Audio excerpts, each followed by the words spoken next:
Next question. With reference to the Indian economy, consider the following statements. ஒரு 3 statement கொடுத்துருக்காங்க, அதில் எது கரெக்ட்னு பார்க்கணும். If the inflation is too high, அதாவது பணவீக்கம், அதாவது விலைவாசி ரொம்ப அதிகமாக இருக்குது, reserve bank of India is likely to buy government securities, அதாவது பத்திரம் இருக்கு இல்லையா, அதாவது கடன் பத்திரம் அதெல்லாம் கவர்மெண்ட் இதை ஆர்பிஐ வாங்குவாங்கன்னு சொல்கிறாங்க. If the rupee is rapidly depreciating, அதாவது ரூபாயோட மதிப்பு ரொம்ப குறைஞ்சிக்கிட்டே வருது, அதாவது 70 ரூபா ஒரு டாலர் மதிப்பு வந்து இப்போ 80 ரூபா ஆயிடுச்சு, அப்படி டிப்ரிஷியேட் ஆகிட்டே வருது. RBI is likely to sell dollars in the market. Okay, இது second statement. Third statement, if interest rate in the USA or European Union were to fall, that is likely to induce RBI to buy dollars அப்படின்னு சொல்லிட்டு கொடுத்துருக்காங்க. Okay, so இப்போ இந்த ஸ்டேட்மெண்ட்டை நம்ம பார்க்கணும்.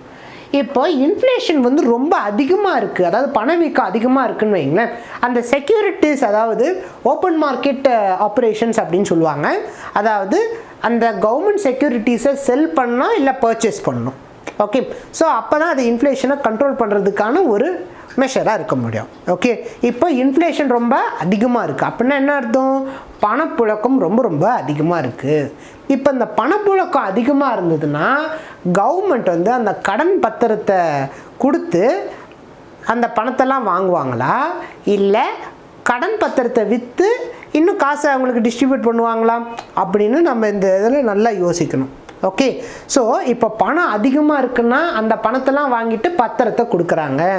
So அப்போ என்ன பண்ணும்? ஆர்பிஐ வந்து அந்த கவர்மெண்ட் செக்யூரிட்டிஸை இஷ்யூ பண்ணுவாங்க, பை பண்ண மாட்டாங்க, இஷ்யூ பண்ணுவாங்க. ஓகே, ஸோ ஃபஸ்ட்டு ஸ்டேட்மெண்ட்டே நமக்கு தப்புன்னு தெரிஞ்சிடும். ஃபஸ்ட்டு ஸ்டேட்மெண்ட் இங்கே நமக்கு ஸ்டேட்மெண்ட்ஸ் இங்கே கொடுத்துருக்கிறதுல ஃபஸ்ட் ஸ்டேட்மெண்ட் தப்பு அப்படின்னா நம்ம ஈஸியாக எலிமினேட் பண்ணிடலாம். So the answer is 2 and 3. இருந்தாலும் மற்றதும் பார்ப்போம். If the rupee is rapidly declining, that is depreciating, RBI is likely to sell the dollars. இது கண்டிப்பாக நடக்கும். ஏன்னா ஒரு இம்பேலன்ஸ் கிரியேட் ஆகும்போது நம்ம டாலர்ஸை வந்து ஆர்பிஐ விற்பாங்க. லாஸ்ட் இயர் இந்த உக்ரைன் ரஷ்யா வார் நடக்கும்போது இந்த பிரச்சனை வந்துச்சு. அப்போ நியூஸில் ஆர்பிஐ வந்து இந்த மாதிரி நம்மளுடைய டாலர்ஸை வந்து மார்க்கெட்டில் விற்றாங்க.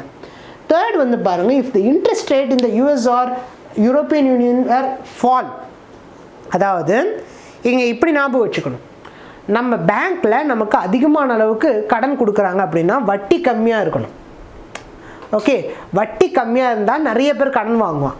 அதே மாதிரி இப்போ யூஎஸ் இல்லை மற்ற வெளிநாடே எடுத்துக்கோங்க, அங்கே வட்டி ரொம்ப கம்மியாக இருக்குது. அப்படிங்கும்போது கடன் ஈஸியாக கிடச்சிரும், டாலர் அவங்களுக்கு ஈஸியாக கிடச்சிரும். அந்த டாலர் ஈஸியாக கிடைக்கும்போது என்ன ஆகும்? நிறைய பேர் இப்போ வாங்கி வச்சுக்கலாம்டா, திரும்ப நமக்கு யூஸ் ஆகும்னு சொல்லிட்டு நிறைய பேர் வாங்குவான். அப்படி நிறைய பேர் வாங்கும்போது என்ன ஆகும்?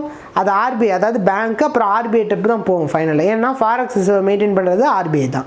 ஸோ அந்த பர்ச்சேஸ் பண்ணுற அந்த டாலர்ஸ் எல்லாமே ஆர்பிஐ கிட்ட போயிடும். அப்படி ஆர்பிஐ கிட்ட போகும்போது நமக்கு ஆட்டோமேட்டிக்காக என்ன ஆகுது? ஆர்பிஐ அந்த இதை பர்ச்சேஸ் பண்ணுது. So third statement correct. So இதில் ஆன்சர் வந்து 2 and 3. தேங்க்யூ.